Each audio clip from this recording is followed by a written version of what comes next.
रसूलुल्लाह सल्लल्लाहु अलैहि वसल्लम का फरमान है, जो शख्स सूरतुल कहफ पढ़ लेता है, मन क़रा सूरतुल कहफी फी यौमिल जुमअह अदाअ लहू मा बैनल जुमअतैन, जो शख्स सूरतुल कहफ की तिलावत कर लेता है जुमे के दिन, जिंदगी के अगले 8 दिन अल्लाह उसके रोशन कर देते हैं।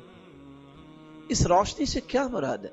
उसकी फिक्र में रोशनी, उसकी सोच में रोशनी, उसके अमल में रोशनी, उसके घर में रोशनी, उसकी जिंदगी के जमी मुतअल्लिकात में अल्लाह रोशनी पैदा कर देते। एक शख्स को अल्लाह की तरफ से नूर मिल रहा है, रोशनी मिल रही है, उसको इस रोशनी से महरूम नहीं होना चाहिए। और दूसरी रिवायत के अल्फाज क्या है? सूरतुल कहफ पढ़ने वाला अल्लाह रब्बुल इज्जत 10 दिन के गुनाह मुआफ फरमा देते हैं।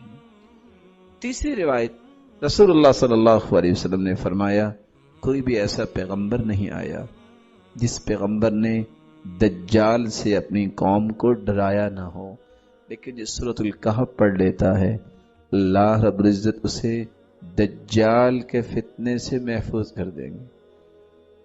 इस हदीस की रोशनी में इंसान ये कह सकता है कि इतना बड़ा दज्जाल जिसके फितने के सामने कोई टिक नहीं सकेगा, उससे अगर अल्लाह महफूज फरमा देगा तो वो क्यों नहीं ये समझता कि छोटे छोटे दज्जाल जो उछलते उबलते नजर आते हैं, अल्लाह उनके गलत नजरियात से भी तो हिफाजत फरमाएगा।